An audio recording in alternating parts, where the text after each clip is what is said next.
Oke, bismillah. Assalamualaikum warahmatullahi wabarakatuh.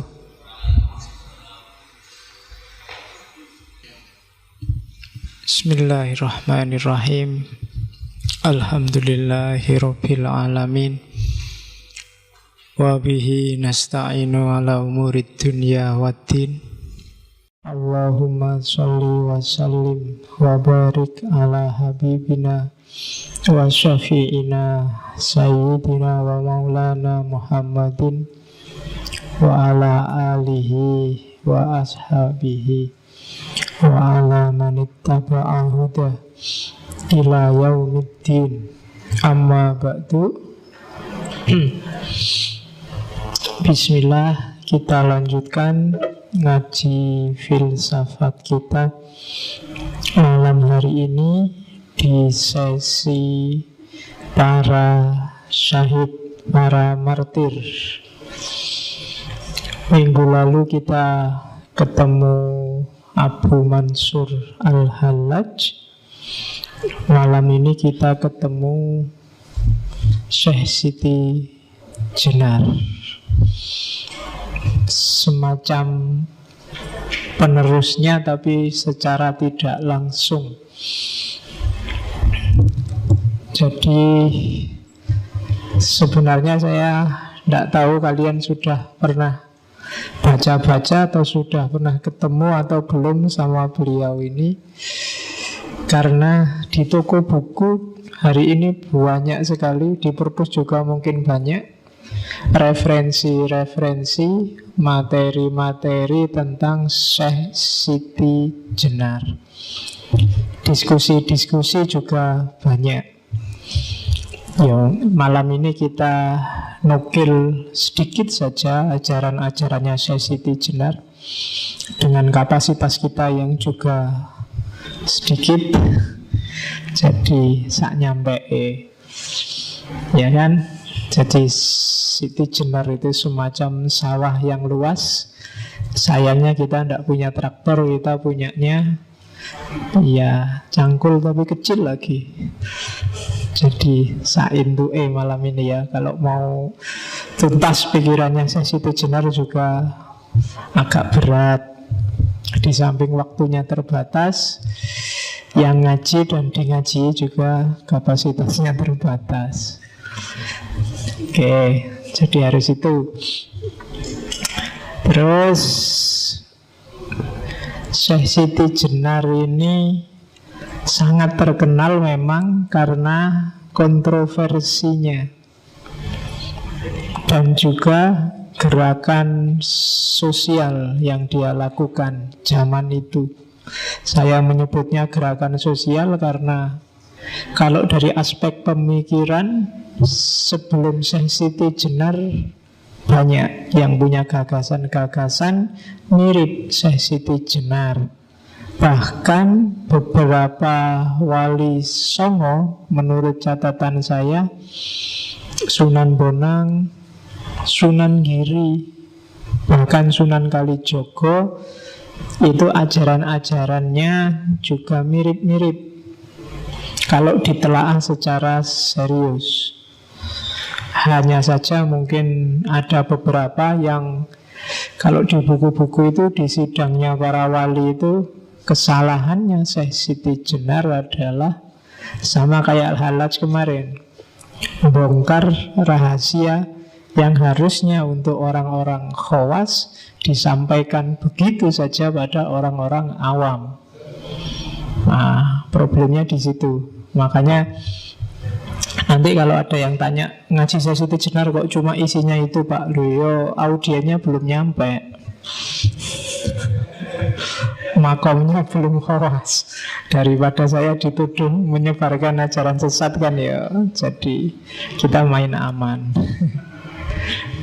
Oke, catatan pertama itu Syekh Siti Jenar ini termasuk grupnya para penyebar Islam di Indonesia yang awalnya sumbernya dari Gujarat, India.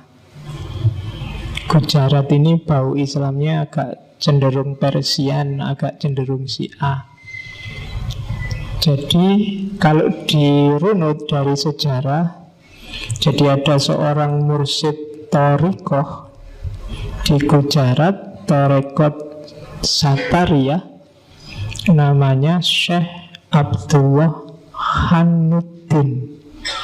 Ya, dari namanya Khan itu kan sudah ada bau India jelas. Kalian kan kenal Shahrukh Khan, Salman Khan, Amir Khan, itu kan baunya India jelas. Syekh Abdullah Khanuddin ini nanti punya anak dua, Syekh Ahmad Jalal Shah sama Syekh Abdul Qadir. Syekh Ahmad Jalal Shah ini nanti punya anak Syekh Jamaluddin Jalal Shah. Dan Syekh Jamaluddin ini nanti dai pengembara juga sampai ke Indonesia. Di Indonesia nanti dikenal dengan nama Syekh Jumadil Kubro.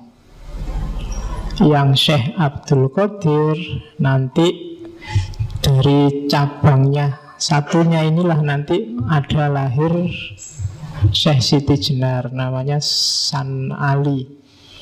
Jadi San Ali ini putranya Syekh Datuk Ahmad, Syekh Datuk Soleh. Syekh Datuk Soleh punya saudara namanya Syekh Datuk Ahmad. Dari Syekh Datuk Soleh ini nanti lahir San Ali. Ada yang ngomong Hasan bin Ali, yang nanti dikenal Syekh Siti Jenar. Sementara yang dari kubu satunya Syekh Jamaluddin, Syekh yang dikenal Syekh Jumadil Kubro, punya anak namanya yang Syekh Samarqandi, Ibrahim Samarqandi. Ibrahim Samarqandi nanti nikah, punya istri dua. Yang istrinya putri dari Pasai namanya Maulana Ishaq, yang nanti menurunkan Sunan Giri.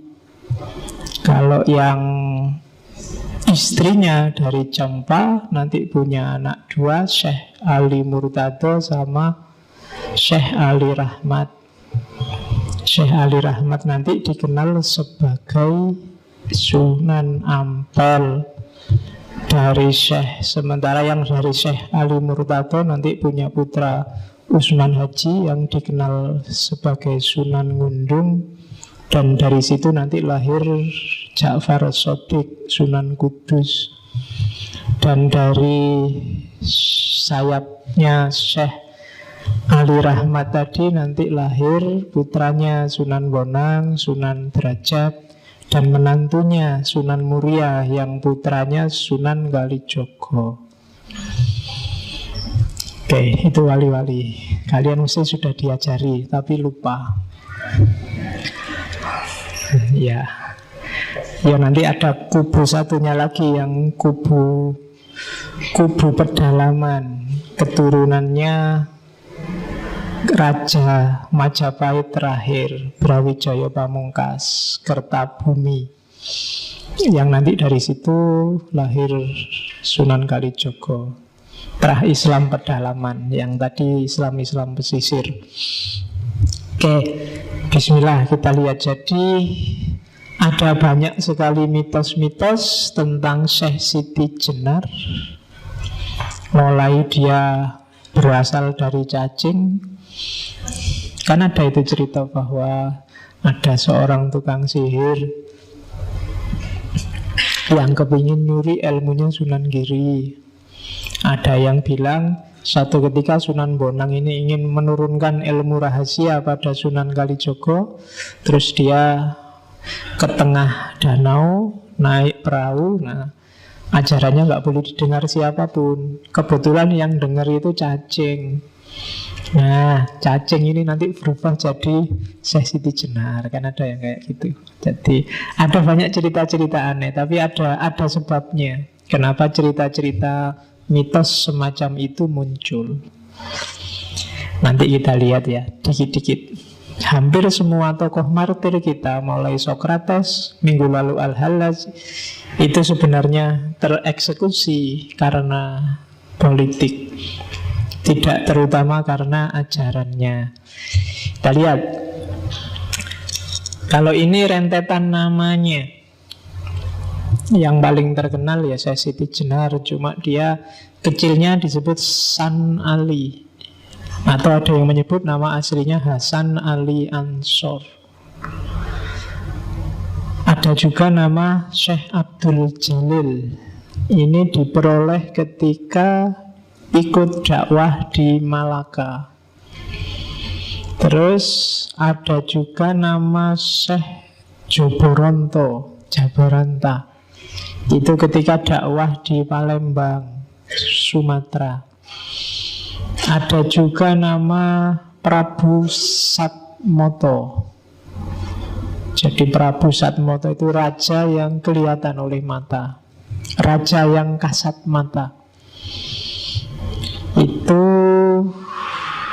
diperkenalkan oleh murid-muridnya. Nanti ada banyak muridnya yang menyebarkan ajarannya. Daerah Jawa Baratan lebih gampang menyebutnya Syekh Lemah Abang atau Lemah Bang. Juga nama Syekh Siti Jenar. Jadi itu karena filosofi yang dikembangkan adalah nasud dan lahutnya gaya Al-Hallaj, yang itu bahwa jasad itu tidak ada nilainya. Jasad itu hanya sekedar tanah. Manusia itu berharga bukan karena jasadnya, bukan karena kulit, daging, dan fisikmu, tapi karena rohmu, yang itu pancarannya Tuhan di muka bumi. Dan itu Syekh Siti Jenar mungkin sering mengajarkan ini, sehingga oleh muridnya dinamai Siti Jenar. Dia sering mungkin berfilosofi tentang tanah merah. Maka nanti kita lihat seperti apa ajarannya. Ada juga nama Syekh Nurjati atau Pangeran Panjunan, atau kadang juga disebut Sunan Sasmito.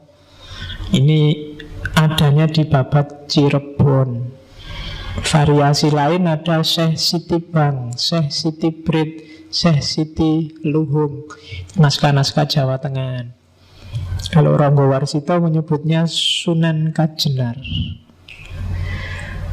Ada juga nama Syekh Wali Lanang Sejati. Nah itu susah itu. Kalau Syekh Wali Lanang itu biasanya dinisbatkan pada Maulana Ishaq, bapaknya Sunan Giri. Tapi Syekh Siti Jenar ini tidak cuma Syekh Wali Lanang, tapi Wali Lanang Sejati.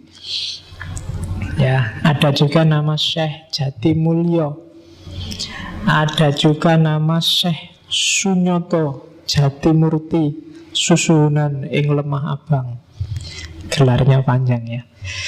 Oke, sekarang silahkan kamu hitung dan dihafalkan berapa namanya Syekh Siti Jenar.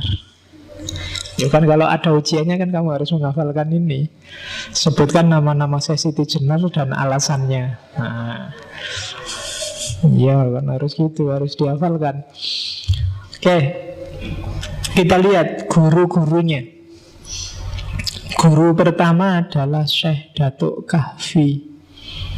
Syekh Datuk Kahfi ini tinggalnya di Cirebon. Ini masih sepupunya. Kalau bapaknya Syekh Siti Jenar kan Syekh Datuk Soleh, bapaknya Syekh Datuk Kahfi itu Syekh Datuk Ahmad. Jadi sama-sama Datuk karena tinggalnya di Malaka. Orang tua kan dipanggil Datuk. Yang sering nonton Upin Ipin mesti ngerti. Jadi Syekh Datuk Kahfi ini mursyidnya Torekot Ahadiyah. Jadi nanti ada semacam bagi-bagi tugas. Kalau Syekh Datuk Kahfi itu Jawa Tengah ke barat sampai ke daerah-daerah Filipina, Malaysia, dan seterusnya.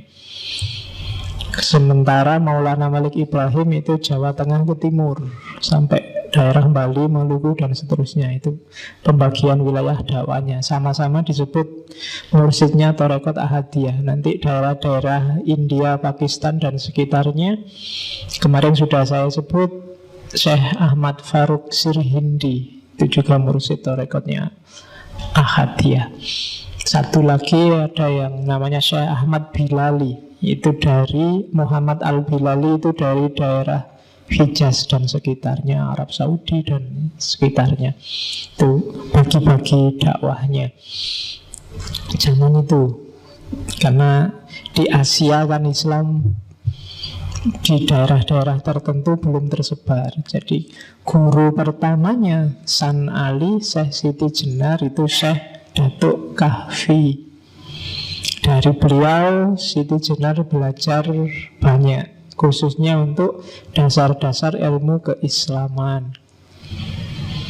Terus setelah dari Syekh Datuk Kahfi, sempat juga nanti belajar pada Arya Damar. Arya Damar zaman ini sudah tua. Arya Damar itu bapak tirinya Raden Patah. Aslinya Cina. Arya Damar ini muridnya Syekh Ibrahim Samarqandi. Di hari tuanya dia jadi sufi. Ada yang beberapa penelitian menyebut Arya Damar itu nanti yang menguasai kerajaan di sana, Palembang. Antara lain namanya adalah Aditya Warman pada zamannya. Nama Cinanya adalah Xuan Liong, naga emas. Dan di hari tuanya dia jadi sufi. Dari Arya Damar ini nanti Syekh Siti Jenar belajar tentang Nur Muhammad. Oke, terus semangat cari ilmunya luar biasa Siti Jenar ini. Termasuk dia menjelajah ke agama-agama lain saat itu. Yang terkenal hidup kan Hindu, Buddha, warisannya Mojopahit. Dan ajaran-ajarannya nanti sedikit banyak ada pengaruh Hindu Buddhanya. Jadi yang paling terkenal kan Siti Jenar itu belajar kitab nama warisannya Prabu Kertawijaya, Caturvipala. Ini kitab Hindu Buddha. Jadi agama khasnya Mojopahit itu kan mix antara Hindu dan Buddha. Orang menyebutnya Siwa Buddha. Siwa tapi masuk Buddha. Siwa itu kan harusnya Hindu, tapi di Mojopahit digabung Siwa Buddha. Nah itu kitab warisan Mojopahit itu yang paling terkenal itu Caturvipala. Dan 4 ajaran yang nanti berpengaruh pada Syekh Siti Jenar, yaitu 4 laku utama. Ini sufi. Yang pertama nisfra, lenyapnya keinginan. Nirhana, lenyapnya keterikatan dengan yang jasmaniah. Yang ketiga niskala. Niskala itu fana. Fana itu bersatu dengan yang tak terbatas. Dan yang keempat nirasraya. Nirasraya itu fana fil fana, puncaknya kelenyapan. Kalau fana itu egomu hilang, kamu bersatu dengan Tuhan. Tapi kalau fana fil fana itu sudah nggak bisa dibahas, nggak bisa dibahasakan lagi, nggak bisa dijelaskan. Bersatu itu kan masih bisa dijelaskan. Ana al-haq, akulah kebenaran, masih bisa diucapkan dengan kata-kata. Fana tapi masih bisa ngomong, akalnya masih jalan. Tapi fana fil fana itu sudah wallahu a'lam bishawab. Wassalamualaikum, sudah selesai. Kamu sudah nggak bisa ngomong apa-apa. Kalau Nabi Musa sudah pingsan, dia tidak bisa ingat apa-apa lagi. Itu fana fil fana. Kalau ajaran Hindu, Buddha namanya nirasraya. Nah itu jadi ini ajaran ini sangat berpengaruh nanti di Syekh Siti Jenar. Terus dia juga pernah mengembara ke Baghdad karena dia tahu nenek moyangnya ada di sana. Jadi Syekh Siti Jenar yang tak sebut tadi dari Gujarat itu kan, kalau ditarik garis silsilahnya keturunan dari Husain bin Ali. Kalau Husain kan ya berarti masih cucu langsungnya Rasulullah. Maka dia juga ingin kenal sama nenek moyangnya. Maka dia sempat belajar di Baghdad. Dan di Baghdad lah dia kenal ajaran-ajaran tasawuf. Dia kenal Al-Hallaj, dia kenal Ghazali, dia kenal Al-Qushairi dan kawan-kawan. Cuma dalam sejarahnya yang paling bikin Syekh Siti Jenar terpesona adalah karya-karya Abdul Karim Al-Jili. Jadi Abdul Karim Al-Jili ini dia nulis 3 kitab yang bikin Syekh Siti Jenar jatuh cinta, yaitu Hakikat Al-Haqaiq, yang kedua Al-Manazil Al-Ilahiyah, dan yang ketiga Al-Insan Al-Kamil. Ini kitab yang bisa kamu cari dan kamu download. Syukur-syukur bisa kamu baca. Syukur-syukur bisa dijalani. Apalagi yang Insan Kamil, nanti termasuk berpengaruh pada Iqbal dan kawan-kawan. Jadi konsep Insan Kamil dalam tradisi tasawuf yang paling terkenal kan memang dari Al-Jili, dan yang kedua dari Ibnu Arabi. Versi eksistensialisnya nanti disempurnakan oleh Iqbal dari India. Nah, jadi dengan bekal dari guru-guru awal sampai guru-guru akhir, nanti Syekh Siti Jenar menjalani lakunya sendiri sebagai seorang sufi dan melakukan gerakan sosial besar-besaran waktu kembali berdakwah ke Jawa, yang kemudian dakwahnya ini meresahkan penguasa saat itu. Kan jadi transisi dari Raden Patah dan Sultan Trenggono. Jadi Syekh Siti Jenar dan murid-muridnya dianggap mau bikin makar. Jadi Syekh Siti Jenar itu kan dulunya ketika berdakwah itu kan muridnya banyak dan dia bikin komunitas-komunitas. Komunitas ini nanti yang dikenal komunitas Lemah Abang. Dia buka hutan, buka daerah baru, pengikutnya banyak dan cabangnya di mana-mana. Hampir di seluruh Jawa ada. Itu di catatan saya, daerah yang namanya Lemah Abang itu di Tangerang ada, Tangerang Banten, Bekasi ada, Karawang, Indramayu, Cirebon, Brebes, Pekalongan. Kemudian daerah Jawa Tengah sampai timur ada Wonogiri, Magetan, Pasuruan, Banyuwangi. Di Bangkalan, Madura ada Tanah Merah. Itu yang babat alas itu Syekh Siti Jenar dan kawan-kawan. Itu mengkhawatirkan bagi Sultan Trenggono zaman itu, sehingga dipanggil bolak-balik ke istana, tidak mau. Dan itu nanti jadi cikal bakal yang diidentifikasi oleh Clifford Gate sebagai masyarakat abangan. Jadi sumber lahirnya yang disebut Islam kejawen. Oke, sangkan parannya di situ. Dan ini khawatir luar biasa si Sultan Trenggono ini. Apalagi ajarannya agak nekat, beda sama para wali yang santun, yang kayak kiai beneran zaman sekarang itu. Kalau Syekh Siti Jenar rada uraan gayanya. Jadi dia pemikir bebas yang sejati. Jadi kendel, kalau ngomong juga kendel, kalau nafsir juga kendel, kalau dakwah juga berani. Itu yang bikin Sultan gerah dan memanfaatkan majelis wali untuk menyidangkan dan bahkan nanti ceritanya sampai mengeksekusi.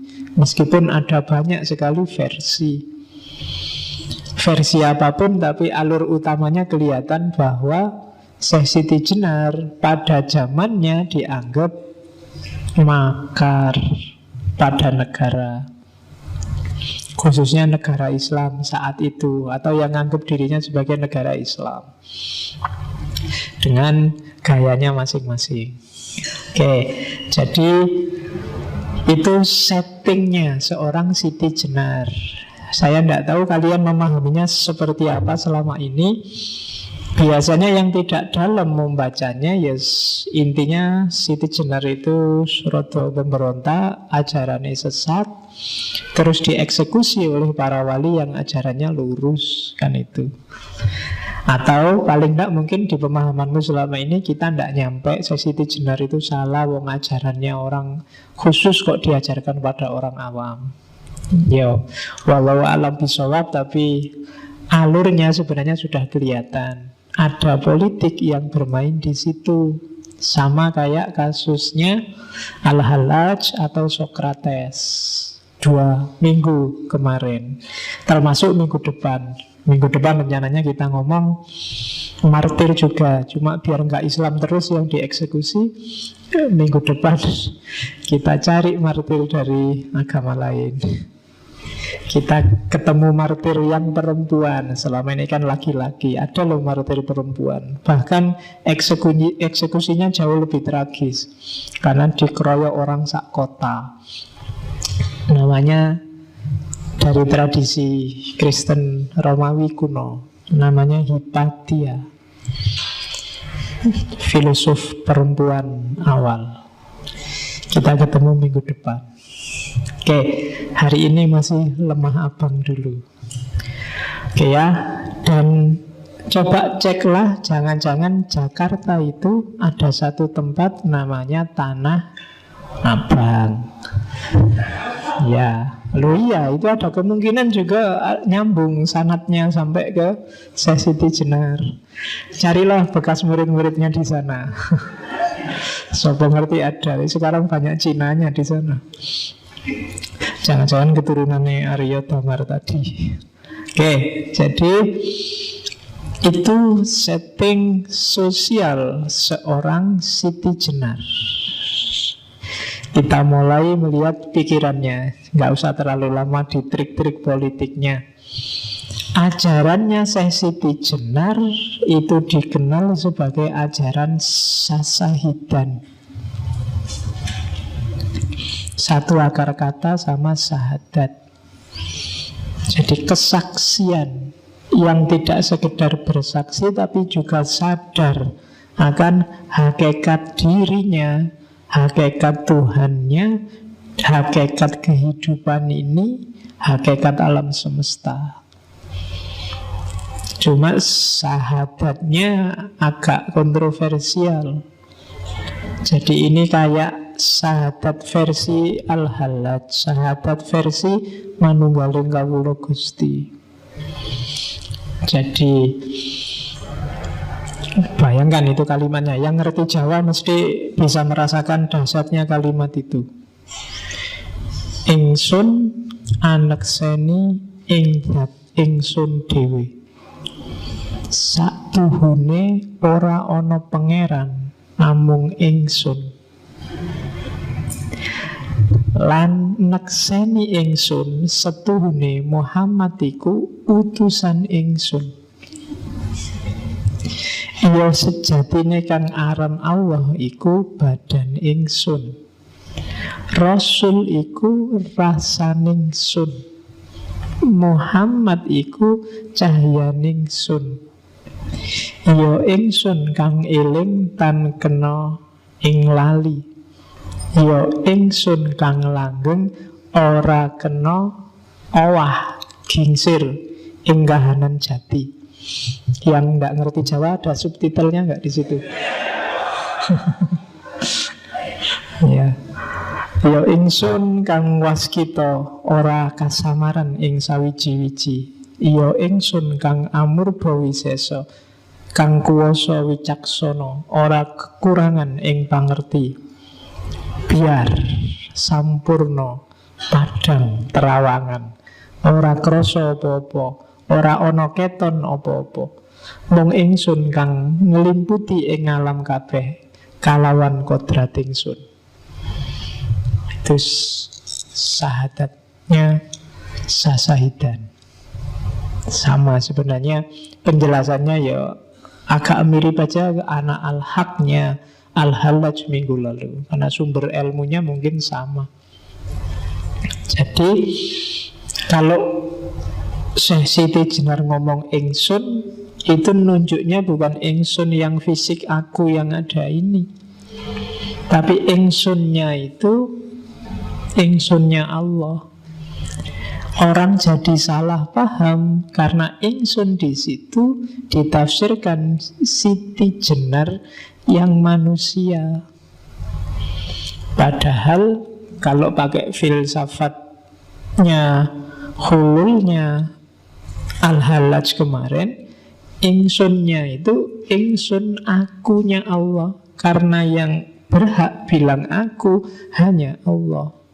Yang akunya pasti ada itu kan cuma Allah.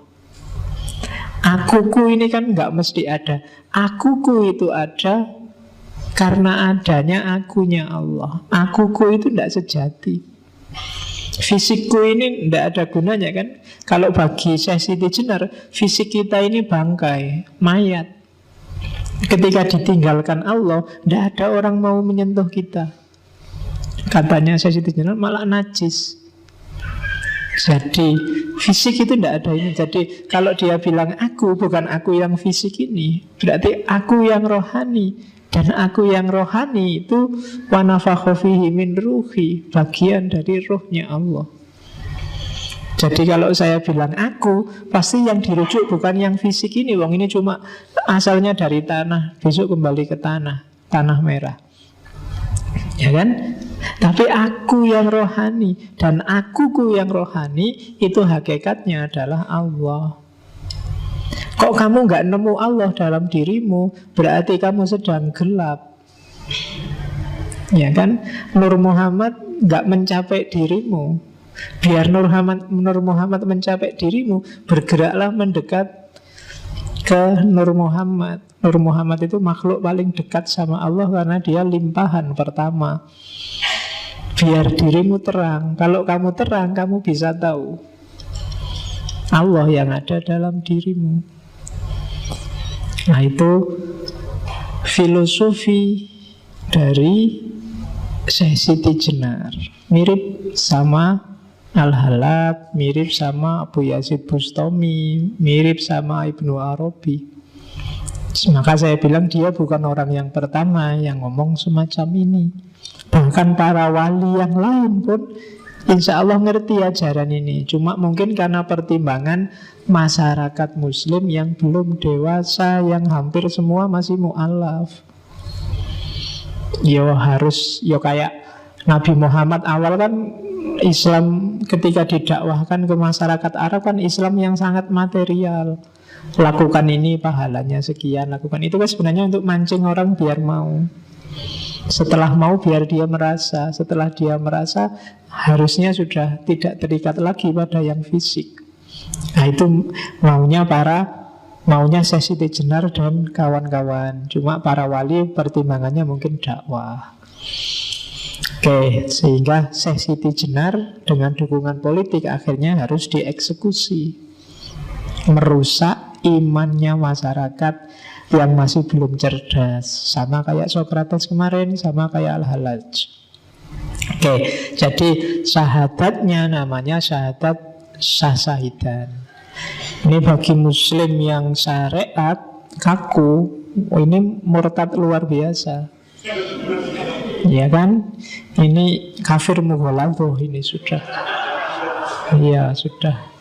Tidak bisa lagi ditolerir. Masa nganggap dirinya Tuhan, ya kan? Padahal kamu tidak sadar. Jangankan yang ini ya, ketika kamu merasa benar, ketika kamu merasa besar, ketika kamu merasa sombong, itu sebenarnya juga kamu sedang nganggap dirimu kayak Tuhan. Karena yang berhak sombong, berhak merasa selalu benar, itu hanya Allah. Kamu tidak punya hak, kamu tidak ada apa-apanya. Pengetahuanmu tentang kebenaran itu karena diizinkan oleh Allah, dicahayai oleh pengetahuannya Allah. Al ilmu nurun. Maka nggak boleh kamu sombong sedikit pun. Ketika kamu sombong, kamu sedang mempertuhankan dirimu sendiri. Nggak usah bilang anak al-haq. Sebenarnya ketika kamu merasa dirimu yang paling benar, itu kamu kayak Al-Halaj yang bilang anak al-haq, akulah kebenaran. Tapi Al-Halaj ketika bilang anak al-haq, orientasi egonya hilang. Ananya Allah. Tapi kamu yang bilang anak al-haq itu, ananya itu dirimu sendiri, egomu yang kamu tunjuk. Dan yang kayak gitu, kayak minggu lalu kan di Al-Halaj, watakmu yang kayak gitu itu mirip Fir'aun. Fir'aun kan juga ngaku Tuhan, dan iblis kan juga ngaku ana. Ananya iblis dan ananya Fir'aun itu ana yang egois, dirinya sendiri. Itu kan debatnya Al-Halaj sama iblis minggu lalu. Tapi ananya Al-Halaj dan kawan-kawan bukan ana ini sudah hilang, sudah tidak ada lagi. Jadi maka hati-hati kamu yang tiap hari mengkafirkan orang kayak gini. Jangan-jangan kamu sendiri yang sebenarnya diam-diam bilang ana al-haq. Kamu sendiri yang sebenarnya merasa akulah yang paling benar, maka yang lain kafir, murtad, sesat. Oke, maka hati-hati. Ya, jadi itu syahadat sah-syahidan. Terus ini kalimat saya potong ketika Al-Syekh Siti Jenar debat sama para wali. Jadi ada banyak sekali argumen, ada banyak sekali tuduhan. Syekh Siti Jenar nggak telaten, terlalu banyak variasi tafsir.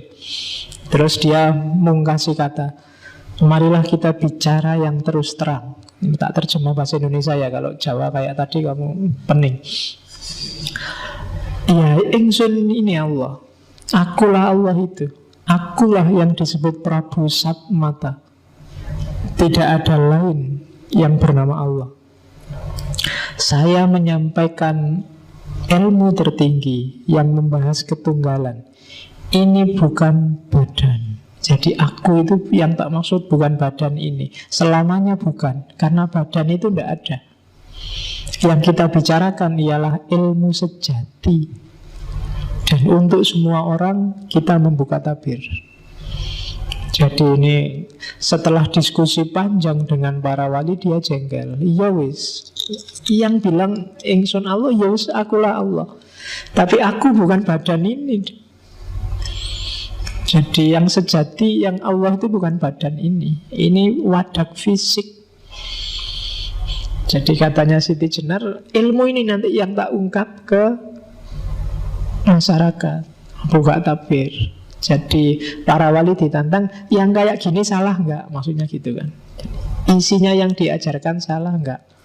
Itu kan mungkin maunya saya Siti Jenar. Lah kalau yang tak ajarkan benar, ngapain semua marah? Kecuali aku ngajarin yang salah. Kalau hanya salah, misalnya mereka itu orang awam, nggak nyampe, sombong sekali kita. Kamu merasa lebih tinggi, padahal yang diajarkan Siti Jenar pada santri-santri pengajiannya, manusia itu egaliter. Siti Jenar yang berani pakai kalimat ingsun untuk diri sendiri, zaman itu luar biasa. Zaman itu orang biasa itu bolehnya bukan pakai ingsun, tapi pakai kawulo. Kalau di Jawa sekarang jadi kulo. Ya kan? Yang berhak pakai kata ingsun itu raja. Jadi ingsun, pukulun dan seterusnya. Dan Siti Jenar peduli amat dengan semua itu. Bagi dia setiap manusia sejajar, egaliter. Preklah dengan ingsun yang hanya untuk raja itu. Kalau kamu mau bilang ingsun, bilang aja ingsun aku. Tidak harus kawulo. Kalau kawulo itu kan hamba.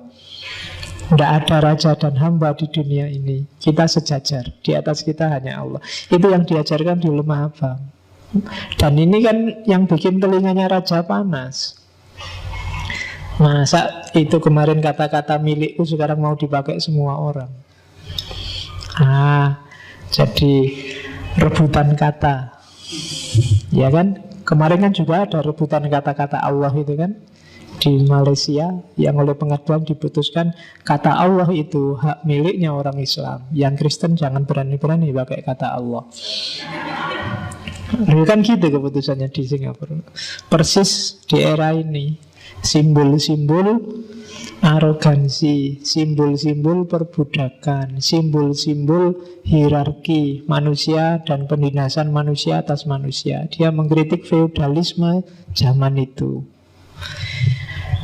Oke, lah kok para wali mau saja disuruh bersidang? Ya lagi-lagi urusan politik. Wali juga punya, mereka juga punya strategi dakwahnya masing-masing. Nanti sesi jenah dianggap wah ini ngerusak proyek kita nih, kan gitu. Kita sudah punya proyek bagus-bagus sih. Sekarang dicegati dengan sasahidan. Terus, jadi kalau kemarin Syekh Siti Jenar ana al-haq, maka al-halaj ana al-haq, Syekh Siti Jenar kalimat yang terkenal adalah ya ingsun iki Allah. Argumennya apa? Ya persis kayak al-halaj kemarin. Jadi aku itu yang punya aku itu hanya Allah. Bukan diri manusiaku yang ditunjuk, tapi Allah yang ada dalam diriku. Kalau ada yang bantah, loh Allah kok ada dalam dirinya manusia? Terus terus Allah harusnya ada di mana? Kita kan yakin bahwa Allah itu muhit itu ada di mana-mana. Dia meliputi segala sesuatu. Jangankan dalam diri manusia, di setiap makhluk ciptaannya, di sana ada Allah. Kamu tidak akan berani bilang di sini ada Allah, enggak. Kamu bilang tidak ada juga susah, bilang ada juga susah. Itu loh Allah, itu loh, lihatin. Nah kamu kan enggak berani. Padahal kita punya pandangan bahwa innallaha bikulli syai'in muhit. Muhit itu meliputi segala sesuatu. Dunia ini ada di dalam Allah. Maka kalau orang bilang Allah dalam diriku, bukan sesuatu yang tidak masuk akal. Bahkan banyak sekali ayat yang mengisyaratkan ke sana. Ya termasuk tadi wa ana aqrabu ilaihi min hablil warid. Allah itu lebih dekat daripada urat nadi yang di leher ini. Berarti Allah lebih dekat padamu dibandingkan nyawamu sendiri. Sama nyawa kamu bisa putus, tapi sama Allah tidak bisa. Kan kalau ada orang mati, nyawanya putus sih. Kan ada yang gitu. Tapi sama Allah tidak bisa, karena Allah lebih dekat denganmu. Cuma kita nggak sadar. Kita itu merasa sosok pribadi yang mandiri, kita di sini dan Allah di sana. Kan kita mikirnya gitu. Makanya kalau berdoa terus kamu ndangak luar biasa gini kan, sambil ya Allah minta ke atas. Ya enggak apa-apa sih, asal lebih khusyuk. Dibandingkan yang enggak konsentrasi, sambil doa enggak konsentrasi, kadang tangannya gini-gini, amin. Padahal doa itu minta ya, kamu minta tapi enggak serius itu ya. Nanti jangan-jangan malaikatnya tersinggung. Minta apa tuh kamu itu? Minta kok sambil doanya hafalan lagi. Karena ada kamu tiap hari doamu kan hafalan. Jadi malaikat tuh mesti ala wis tahu podo. Ya kan? Hafalan ora jelas. Enggak ada penghayatan. Iya. Oke, nanti diketawain itu sama Siti Jenar di belakang nanti ada. Jadi yo ingsun iki Allah. Dan memang kan ada hadits qudsi yang bilang di situ, ana kanzun mahfiyun fa uridu an u'rafa fa khalaqtul khalqa fabi arafuni. Jadi aku itu khazanah tersembunyi. Sebelum ada makhluk satupun, ya Allah nggak dikenal. Maka Allah sengaja melakukan sesuatu, menciptakan sesuatu, biar dia dikenal. Jadi hakikatnya yang ada itu Allah. Cuma dia menciptakan semua makhluk termasuk manusia, biar dia dikenal. Dan dikasih bekal. Jadi penciptaannya tidak kok kayak sulap ting gitu, tapi pelimpahan dari dirinya Allah. Jadi ana kansun makhfiyun. Kayak kamu bercermin, kalau kamu ingin ngerti wajahmu kayak apa kan, bercerminlah. Dari cermin itu kamu ngerti dirimu. Nah, kayak tak bilang kemarin, wahdatul wujud itu bukan kok ada wujud sama wujud terus bersatu. Enggak. Ada wujud yang sejati, yang lain itu hanya cerminan dari wujud yang sejati itu. Kalau semua ruangan di masjid ini dari kaca, kamu ada di tengah-tengah, wujud yang sejati kan kamu yang ada di tengah-tengah masjid itu. Gambar yang mantul di semua kaca, itulah makhluk. Semuanya representasi Allah, semuanya perwujudan dari Allah, meskipun mungkin tidak lengkap. Yang sebelah sana gambar punggungnya, sebelah sana gambar wajahnya, sebelah kiri gambar pundaknya, sebelah kanan juga gambar pundaknya. Dan yang gambarnya agak sempurna, mirip sekali sama Allah, itu manusia. Bukan gambar fisik loh ya, tapi gambar rohaninya. Nah itulah, maka iyo ingsun iki Allah, katanya Syekh Siti Jenar. Ini termasuk yang nanti kamu ulang 10 menit ke belakang di rekamannya, biar kamu paham. Oke, kita lanjutin lagi. Dari situ lahirlah konsep namanya manunggaling kawula Gusti. Jadi antara pemerintah dengan yang diperintah, antara majikan dengan buruhnya, itu harus manunggal. Termasuk manusia dengan Tuhannya. Kata-kata ini nasihatnya pada Sunan Pembayat, Sunan Bayat dari Syekh Siti Jenar. Kawula dan Gusti itu sudah ada dalam diriku. Siang dan malam tidak dapat memisahkan diriku dari mereka. Tetapi hanya saat ini nama Kawula Gusti itu berlaku, yakni selama saya mati. Diingat-ingat ya, di serat-serat, di babat, kalau ketemu kalimatnya Syekh Siti Jenar, kalau dia ngomong saya mati, itu sebenarnya kebalikannya. Karena alam hidup ini bagi Syekh Siti Jenar alam kematian. Alam kematian besok itu justru yang hidup sebenarnya. Jadi saat ini nama Kawula Gusti itu berlaku, yakni selama saya mati. Jadi saat kita hidup di dunia ini masihlah kita boleh ngomong manunggal antara Kawula dan Gusti. Tapi nanti setelah mati tidak ada lagi dikotomi Kawula dan Gusti. Kita masih Kawula kan karena kita masih terjebak oleh tanah merah ini. Kita masih terjebak oleh fisik. Begitu besok kita terbebas dari kungkungan fisik, ya kita hidup yang sejati. Dan itu tidak ada lagi dikotomi Kawula dan Gusti, karena kita sudah ilaihi roji'un, kembali pada yang sejati, kembali pada Allah. Tidak ada lagi keterpisahan, kecuali nafas yang tidak mutmainnah, itu yang tidak bisa langsung ilaihi roji'un, harus diperbaiki lagi. Oke, terus nanti kalau saya sudah hidup lagi, Gusti dan Kawula lenyap. Yang tinggal hanya hidupku, ketentraman langgeng dalam ada sendiri. Jadi sekarang filsafat hulul itihad manunggaling Kawula Gusti itu laku. Tapi besok tidak ada gunanya, wong sudah jadi satu. Sekarang masih bilang anak al-haq, yo ingsun Gusti Allah. Itu sebenarnya masih, saya bilang tadi, masih rasanya ada jarak, masih fana, belum fana fil fana. Tapi besok di kehidupan yang sejati, ya lenyap yang sejati. Kalau bahasa Buddha namanya nirwana. Oke. Hei Pangeran Bayat, bila kau belum menyadari kebenaran kata-kataku, maka dengan tepat dapat dikatakan bahwa kau masih terbenam dalam masa kematian. Di sini memang banyak hiburan, aneka warna, lebih banyak lagi hal-hal yang menimbulkan hawa nafsu. Tapi kau tidak melihat bahwa itu hanya akibat panca indera.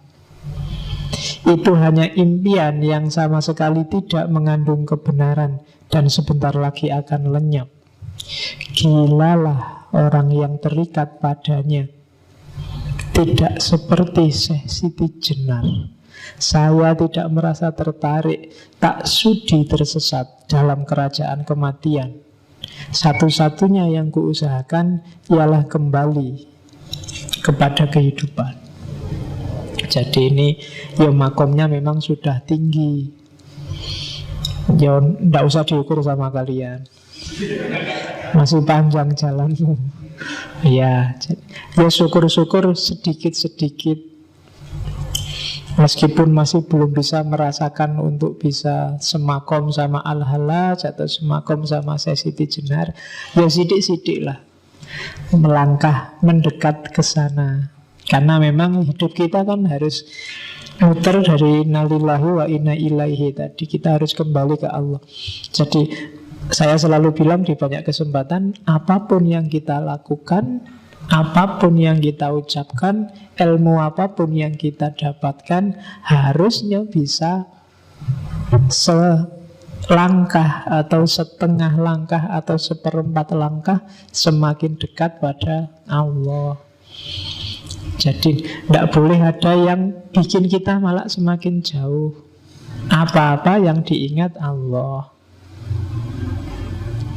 Mau minum pun harus bismillah dulu, ingat Allah.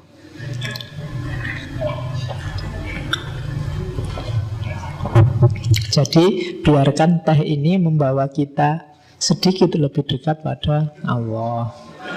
Dulu kan harus gitu, apapun harus begitu. Karena jalur kita itu ilahi pada Allah. Kalau ada apapun kok malah bikin kamu semakin jauh sama Allah, berarti kamu salah jalan, kamu tersesat. Karena hidup kita kembali ke sana. Kalau kamu semakin menjauh, berarti kamu sedang salah jalan. Cepet-cepet balik, kan gitu. Jadi kiblatnya tetap pada Allah. Sampai akhirnya syukur-syukur kamu bisa lari cepat kayak para wali. Dan sebelum kamu meninggalkan dunia ini bisa bersatu, bisa akrab. Level kita kan akrab aja ya. Bisa dekat, mukorobah kalau bahasanya para sufi sama Allah. Oke, jadi itu namanya manunggal. Hidup kita prosesnya ke sana. Jangan ada yang sampai lupa. Jadi dunia ini persinggahan sementara, atau sebenarnya bukan persinggahan. Jadi ini ya jalan kita. Kalau persinggahan itu kan kamu berhenti sebentar. Nggak usah berhenti, jalan aja terus. Kalau butuh makan ya beli di perjalanan. Kalau butuh minum beli di perjalanan. Nggak usah mampir lagi, umur kita nggak panjang. Kan kalau orang Jawa urip itu mampir ngombe. Sudahlah, nggak usah pakai mampir. Sekarang di kereta juga bisa beli minuman, di pesawat juga beli minuman. Tidak pakai mampir untuk ngombe. Jadi sambil jalan. Bahkan minum itu juga rangkaian perjalanan kita. Oke, itu ajarannya para sufi. Terus satu hal yang khas dari Siti Jenar, jadi dia punya strategi sendiri untuk membangkitkan kesadaran religius orang Jawa. Jadi Siti Jenar itu di banyak serat nanti punya banyak sekali jenis syahadat. Kalau kamu kan syahadatnya cuma satu, asyhadu alla ilaha illallah wa asyhadu anna muhammadar rasulullah. Itu pun cuma kamu ucapkan, tidak pernah dihayati.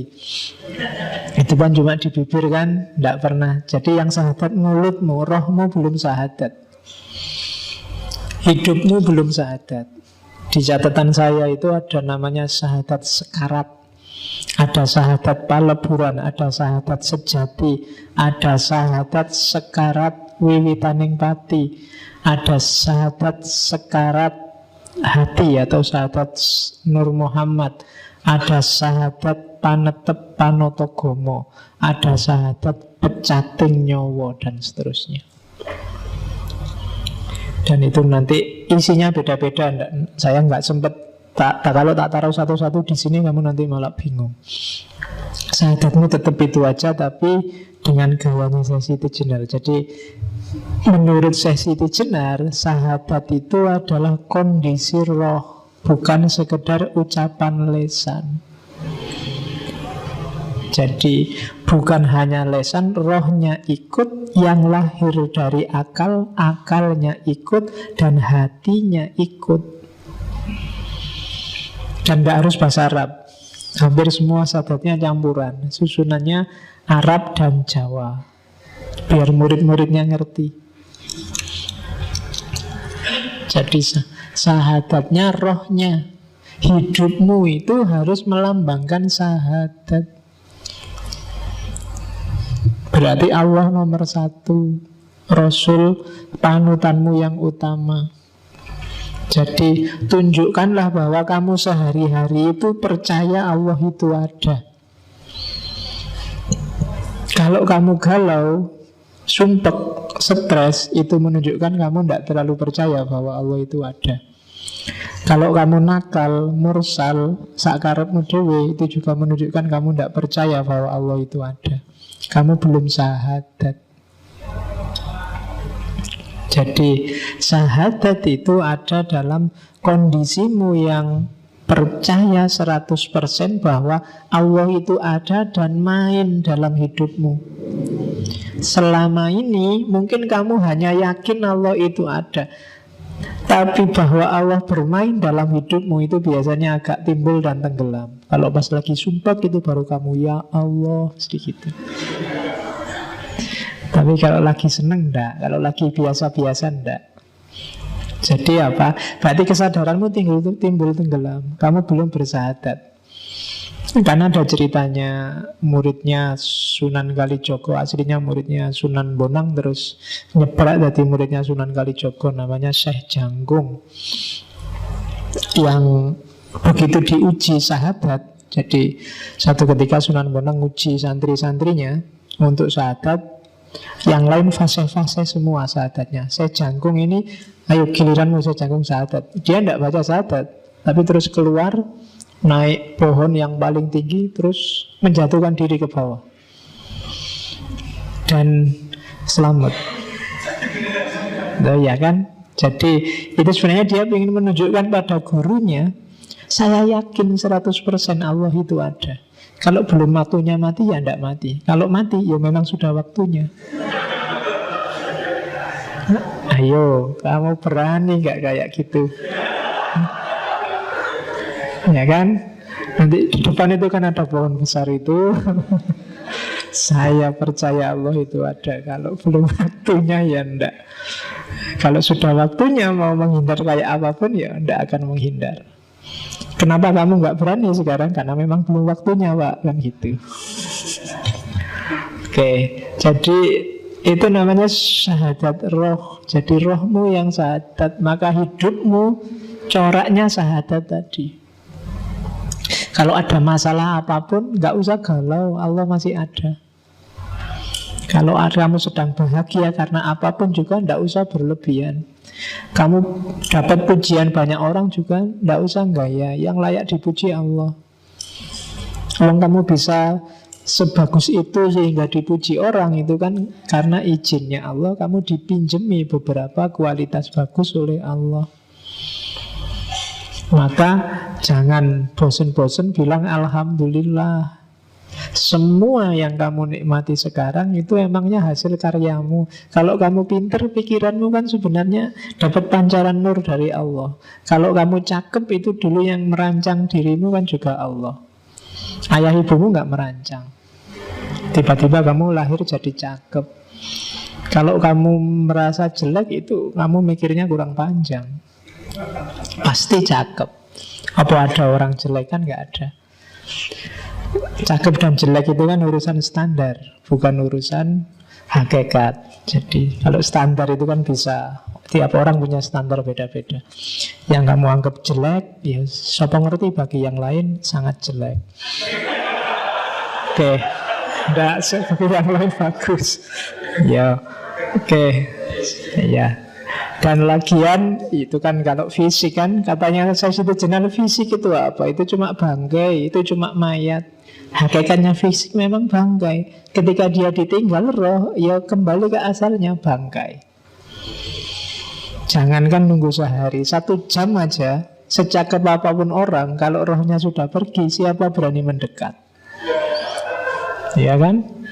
Wis sopo lah kuno yang kamu anggap paling cakep. Innalillahi pengumuman misalnya. Semalam aja lah kamu temani, wis terserah di kamar hotel paling mahal kayak gimana. Kalau mau. Itu menunjukkan bahwa hakikatnya fisik itu bangkai, kayak katanya Syekh Siti Jenar. Jadi syahadat, hidupmu harus bersahadat. Bahasa lainnya bertauhid. Allah harus nomor 1 dalam hidupmu. Nanti hidupmu akan tenang. Kalau yang syahadat cuma mulutmu, ya tidak ada gunanya. Sama kan kalau dengan yang sholat cuma tubuhmu, yang puasa cuma perutmu, yang zakat cuma dompetmu, dan yang haji cuma fisikmu, tidak ada nilainya. Orang tidak Islam juga bisa kayak gitu. Oke, terus sholat. Ini juga dikritik habis-habisan oleh Syekh Siti Jenar. Sholat kita selama ini sholat fisik masihan. Nanti Syekh Siti Jenar punya 2 konsep sholat. Yang pertama sholat tarek, yang kedua sholat daim. Jadi sholat tarek itu ya sholat kita sehari-hari, sholat 5 waktu itu. Jadi sholat yang kita lakukan sesuai syariat, itu namanya sholat tarek. Iya, harus kita lakukan sesuai makom kita. Cuma ini sholat yang beneran. Tujuannya sholat ya melepaskan kita dari dunia kematian, dunia fisik, dunia jasmania. Makanya di Al-Quran kan ada as-sholat itu tanha anil fahsya wal mungkar. Segala yang kotor dan keji, termasuk dunia fisik, itu akan mencegah kita karena sholat. Jadi sholat tarek itu bukan sholat olahraga yang kita lakukan tiap hari itu, tapi sholat yang hakikatnya kena. Kalau sholat kita semacam ini, kita akan terbebas dari alam kematian, alam duniawi. Kalau kita sudah bebas dari alam duniawi ini, kita nggak terikat lagi oleh dunia, kita akan masuk ke level sholat yang lebih atas, yaitu sholat daim. Sholat daim itu batin kita selalu dalam posisi dan kondisi sholat, kapanpun dan dimanapun. Jadi iya, fisiknya sholat, syariatnya memang ada, tapi intinya sholat kan tidak sholat untuk sholat.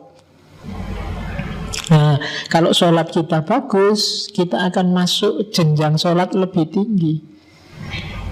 Jadi kita akan tanha anil fasa wal mungkar terus, karena sholat kita sholat daim, bukan sholat di masjid jamaah terus pulang kembali ke asal. Dan kita sering gitu. Sekaya biasa nih, jamaah sih jamaah, tapi yo keluar dari masjid aslinya kelihatan, sandal hilang.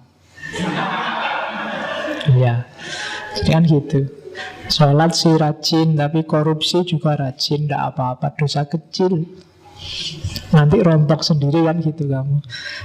Pacaran jalan terus, kemudian maksiat jalan, dosa kecil, nanti dengan sholat rontok. Tidak mungkin sholatmu naik level kalau kayak gini. Sholatmu ada yang salah. Jadi maka Al-Quran itu nggak nyuruh kamu melakukan sholat kan, tapi menegakkan sholat. Menegakkan sholat itu berarti apa? Hidupmu harus tegak dengan dan karena sholat. Ini yang agak berat. sebenarnya. Selama ini kita masih menjalankan sholat. Itu yang bikin saya Siti Jenar ketawa. Diketawain bareng-bareng sama murid-muridnya. Kalau bisa kita naik sampai level sholat daim. Sholat daim itu batin kita selalu dalam posisi sujud, dalam posisi sholat. Sholat itu kan kita merasa berhadapan sama Allah. Dalam sholat daim berarti batin kita selalu ada Allah di situ yang kita sujudi dalam kondisi apapun kita. Nah, ini yang agak berat. Tidak gampang. Kamu ngaji, kamu sebenarnya duduk tapi batinmu selalu sujud pada Allah. Allah selalu ada di hadapanmu. Pikiranmu selalu tunduk padanya. Itu sholat daim. Ini yang agak berat. Yang ini ajaran ini kadang-kadang disalahpahami. Ada juga beberapa muridnya saya Siti Jenar yang masih awam terus menafsirkannya berarti sholat syariat itu tidak penting. Sing penting sholat daim. Itu nanti ada beberapa di ajaran Islam kejawen. Jadi yang penting batinnya. Akhirnya maunya sholat daim aja, yang syariatnya ndak. Itu mungkin salah satu yang diprihatinkan para wali, karena memang orang belum makomnya untuk diajari yang gini-gini. Kalian aja kan juga ngawatiri nih, wis ngerti ngene. Sholatmu masih bolong-bolong, ngerti sholat daim. Sing penting kan batinnya. Ngapain sholat utuh 5 waktu aja? Yang bahaya di situ. Kalau dari ngaji ini kesimpulanmu begitu, berarti ngaji ini melakukan kesalahan yang sama dengan saya Siti Jenar beberapa waktu yang lalu. Yang menangkapnya kamu harus lebih cerdas dari yang awam. Berarti apa? Fisikmu, syariatmu jadikan kendaraan untuk menuju batin. Orang tidak bisa ujuk-ujuk masuk ke batin. Harus ada manifestasi fisiknya. Tidak bisa kamu hanya jatuh cinta saja. Kamu juga harus bilang I love you, antar jemput, apel, SM. Kan harus gitu juga. Kalau cuma batinnya aja buat apa? Tenang aja, yang penting hatiku selalu ingat padamu. Tapi disuruh jemput tidak mau, di WA nggak pernah balas, disuruh neraktir alasan terus. Ya berdoain namanya, ya kan?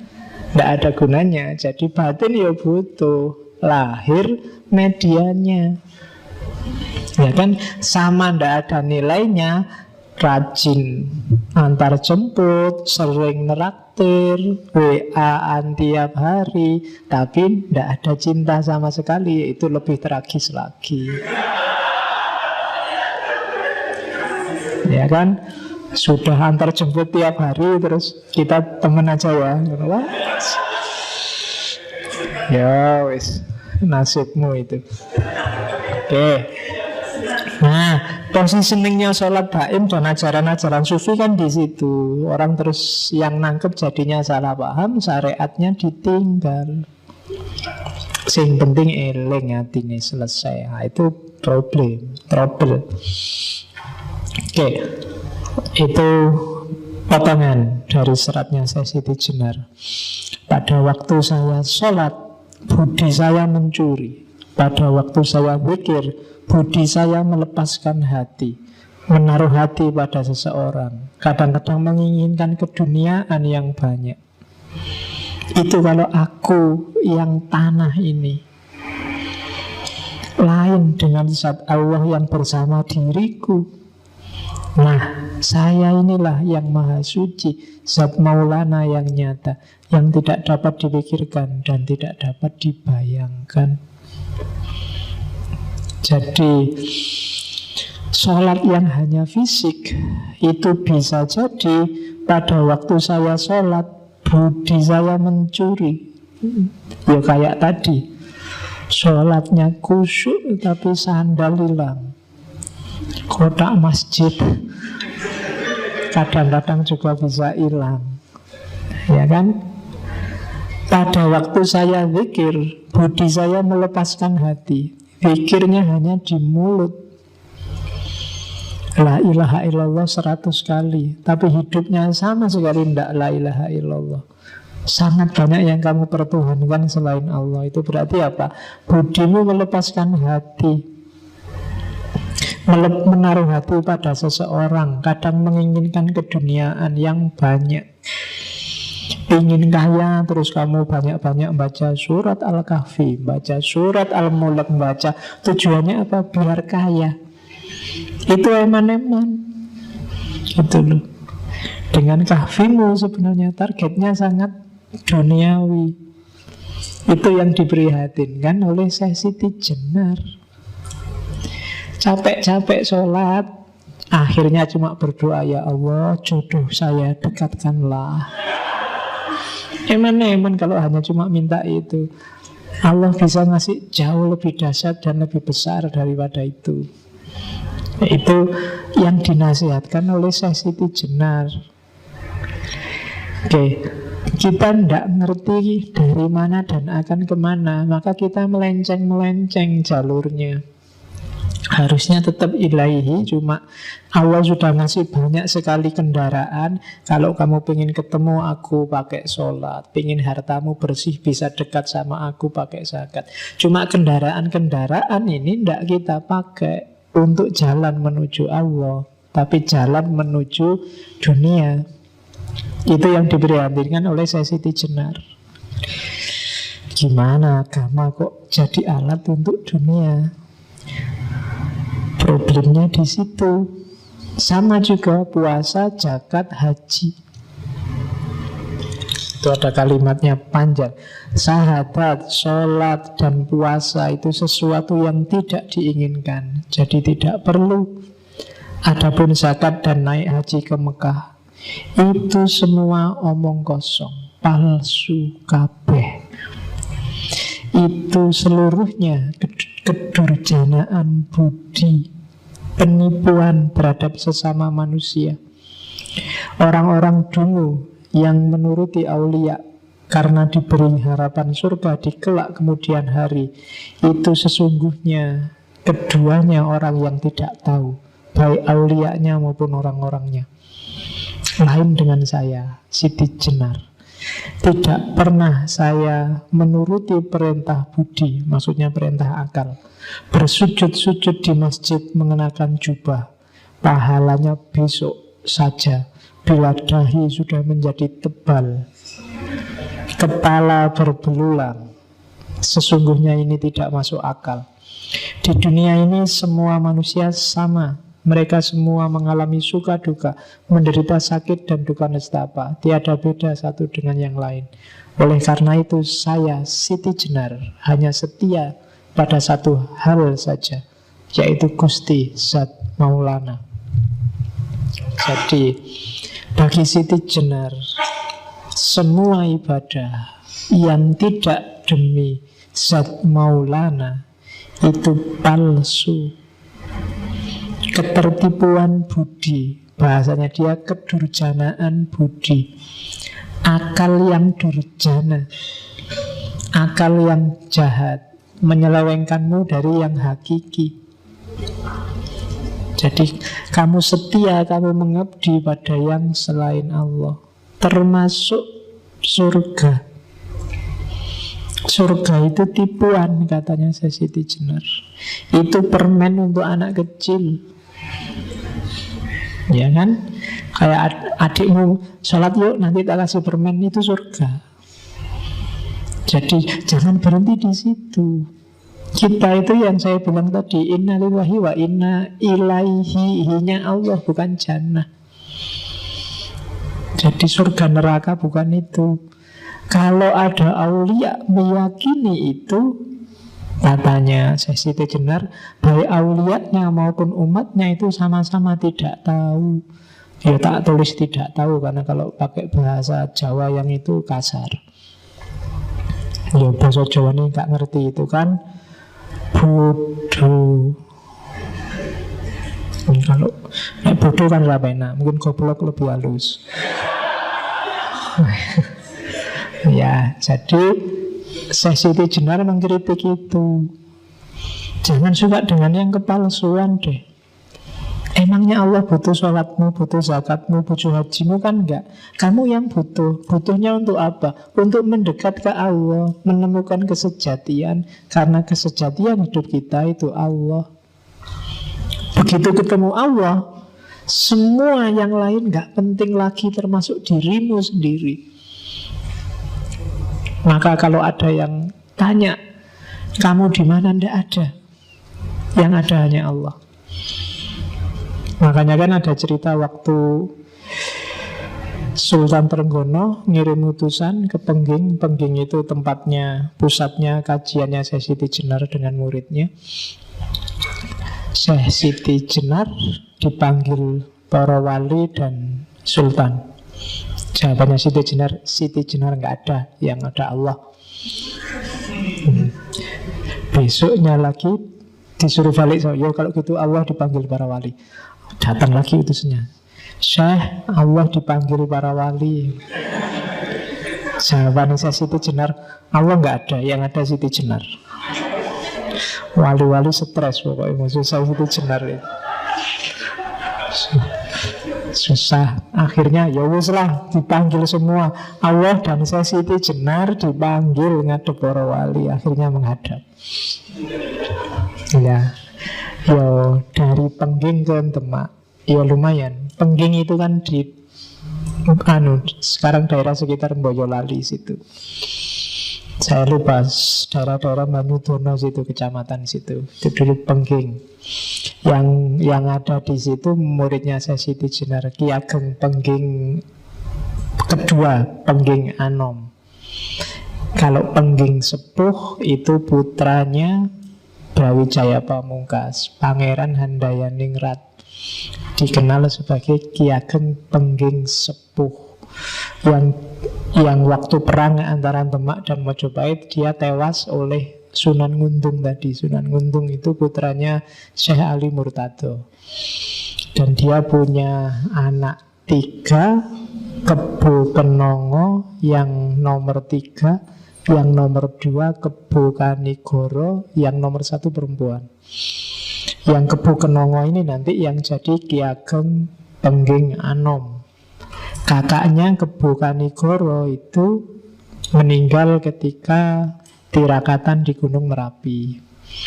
Yang suka ceritanya Esa Mintarja, Nogo Sosro Sabu Inten, nanti akan banyak ketemu Kebo Kanigoro ini yang ngomong Joko Tingkir, Mas Karebet.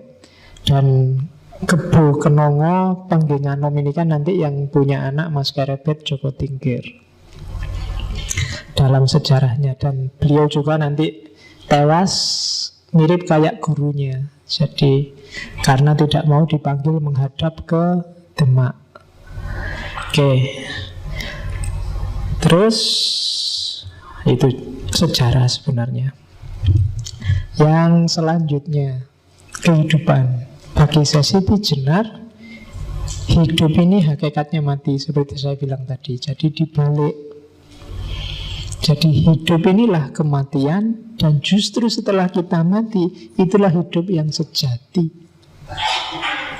Jadi maka manusia itu bangkai yang berjalan. Tidak usah terlalu kamu berarti urusan hidup dunia ini. Wong ini urusan mati kok. Tidak penting. Kamu tidak harus galau hanya karena dunia. Tidak punya uang biasa, tidak punya pacar, apalagi. Tidak harus galau.